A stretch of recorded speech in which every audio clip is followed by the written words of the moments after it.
そしてもし日本という国の法律をきちっと守ろうとするのであれば、1平方メートルあたり4万ベクレルを超えるような汚染地帯は放射線管理区域にしなければいけないのですが、その面積は2万平方キロメートルにも及んでいて、東北地方、関東地方の広大な地域を無尽にしなければいけないというほどの汚染を受けてしまっています。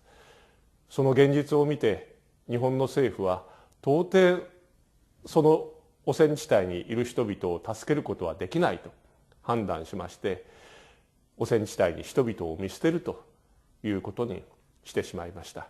今現在もほとんど多分1000万人にも及ぶ人たちが、本当であれば放射線の管理区域にしなければいけない地域に取り残されて、日々被爆をしているという事態が進行しています。A third-party committee headed by a former judge has cleared the operators of the Fukushima Daiichi plant of accusations they lied about conditions at the facility. The case goes back to February of last year. A team of government investigators was due to inspect the plant's number 1 reactor, but they abandoned their plan after what one former investigator said was information from Tokyo Electric that the building inside was pitch dark and dangerous. This turned out to be false. Responding to charges, the company deliberately misled inspectors. TEPCO appointed a team of third-party investigators. The committee has handed its report to the utility president. It finds there was no systematic attempt to falsify information, and the matter was a misunderstanding. But committee members add that Tokyo Electric officials should have consulted their supervisors before issuing the warning, because it effectively blocked the inspection. TEPCO President Naomi Hirose says the utility will improve work procedures. He says he wants nuclear regulators to inspect the number 1 reactor. The head of the U.S. Nuclear Regulatory Commission has offered to help with the cleanup at Fukushima Daiichi. 4 out of 6 reactors were damaged during the earthquake and tsunami 2 years ago. 3 of them melted down. NRC Chair Alison McFarland says the people who run Tokyo Electric Power Company will have to clear a lot of hurdles before they can clean up the plant. She visited the site in December. She expressed her respect for the 2,000 workers who are removing debris and spent fuel. That was all very impressive. At the same time, there's clearly a huge amount of work that needs to be done there. They've got 4 reactors that are damaged. McFarland has offered to work with her counterparts at Japan's Nuclear Regulation Authority. She said she'd like to meet twice a year to share information and ideas. Things have changed, though, at the Fukushima Daiichi over the past 2 years. Workers have brought it under control and are mapping out a plan for the decades-long decommissioning process. What happened at the nuclear plant is expected to linger for generations, and many residents worry that the radiation released during the meltdowns and the explosions may affect their health and their children's health down the road. NHK World's Jun Yotsumoto has that report. Members of the Ikeda family enjoy their weekends together. They've moved to Nasushiyobara City, 100 kilometers from their hometown in Fukushima. Koji Ikeda spends weekdays away from his family, working at a temporary job. His wife Michiko takes care of their sons, Yukiya and Yoshiki. I'm happy when the family is together.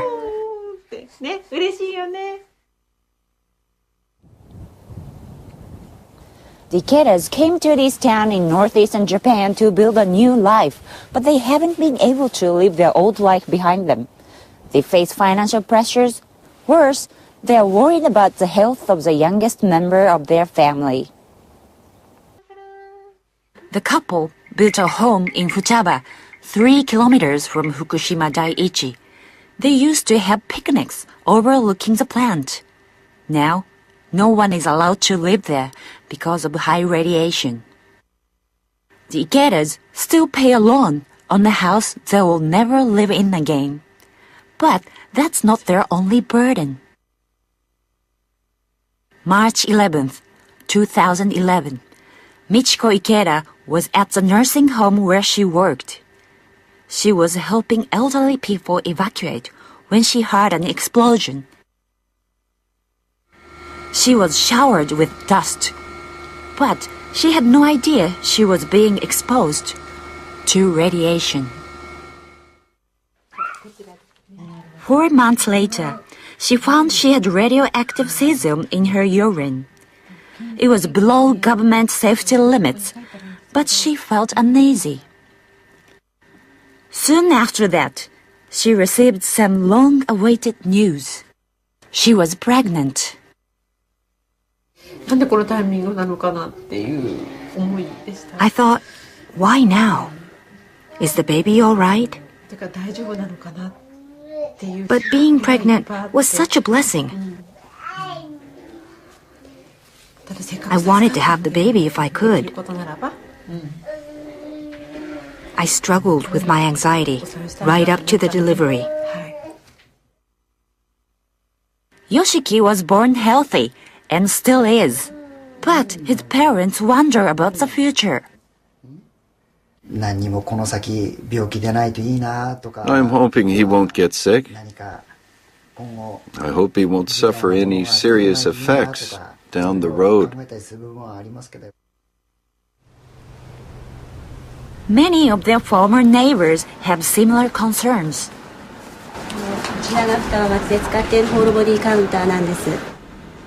The town officials moved the town hall to Saitama Prefecture, about 270 kilometers away.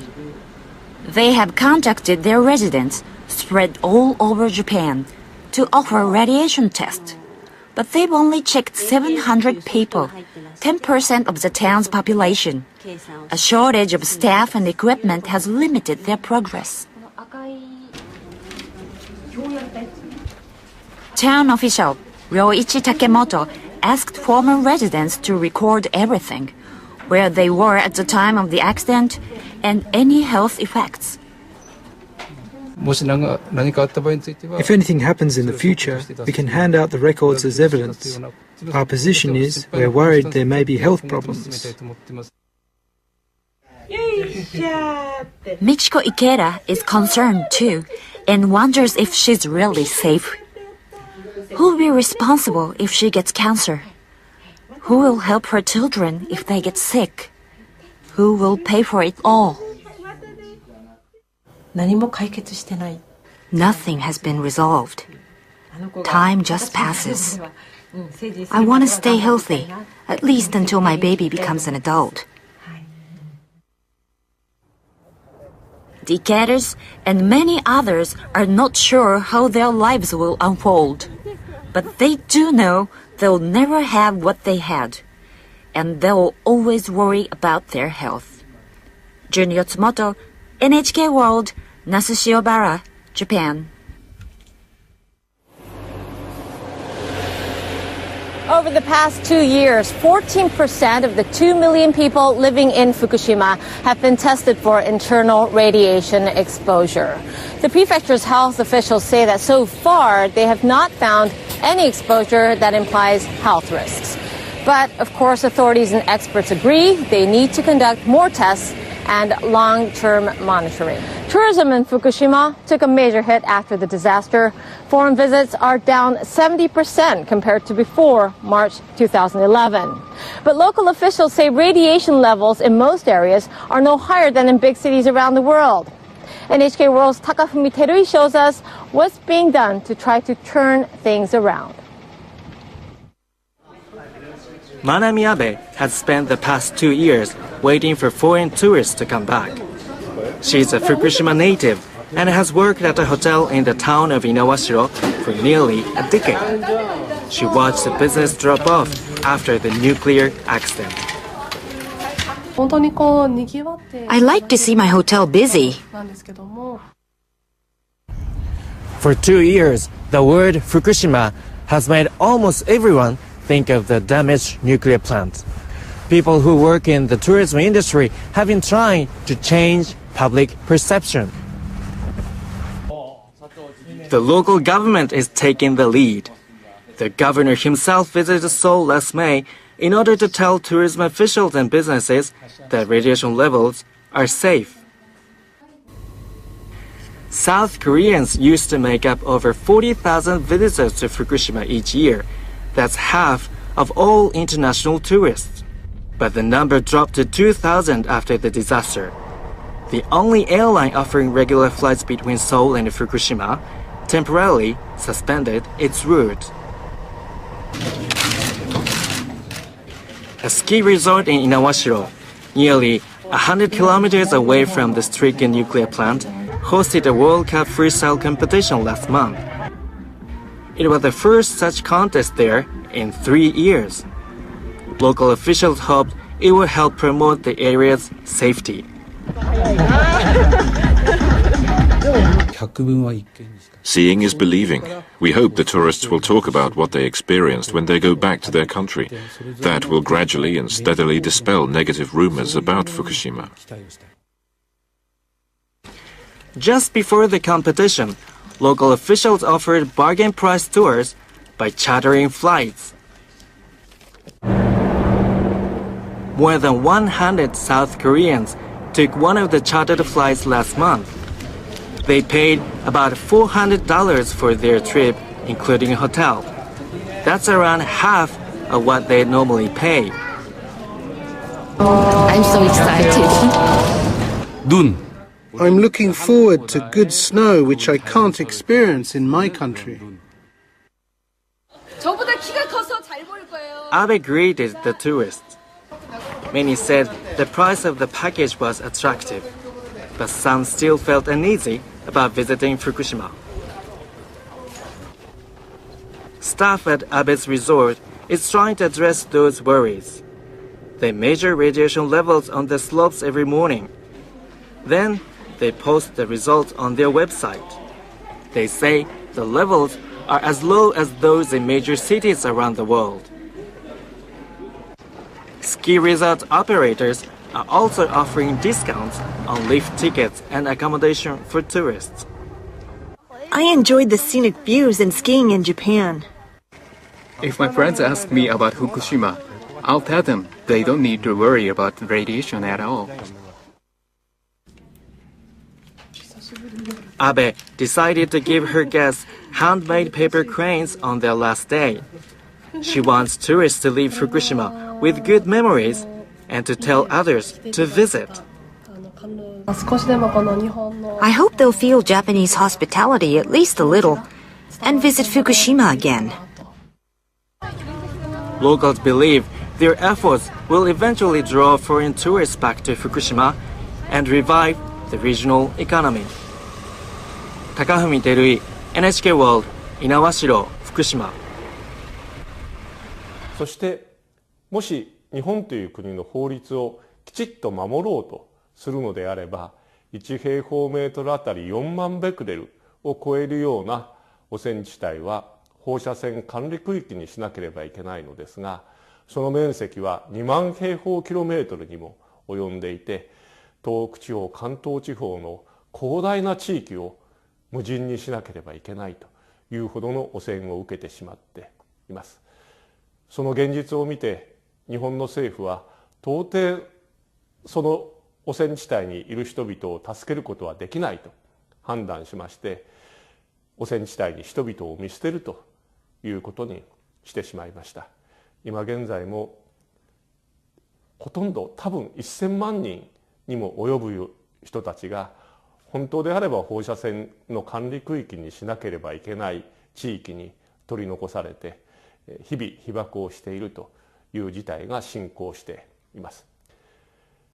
そしてもし日本という国の法律をきちっと守ろうとするのであれば、1平方メートルあたり4万ベクレルを超えるような汚染地帯は放射線管理区域にしなければいけないのですが、その面積は2万平方キロメートルにも及んでいて、investigator said was information from Tokyo Electric that the building inside was pitch dark and dangerous.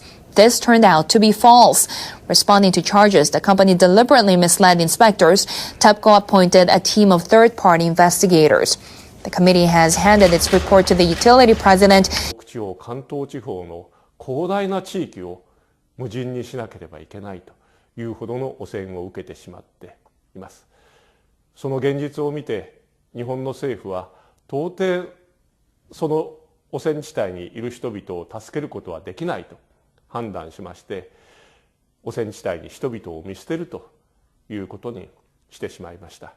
今現在もほとんど多分1000万人にも及ぶ人たちが本当であれば放射線の管理区域にしなければいけない地域に取り残されて日々被爆をしているという事態が進行しています。A third-party committee headed by a former judge has cleared the operators of the Fukushima Daiichi plant of accusations they lied about conditions at the facility. The case goes back to February of last year. A team of government investigators was due to inspect the plant's #1 reactor, but they abandoned their plan after what one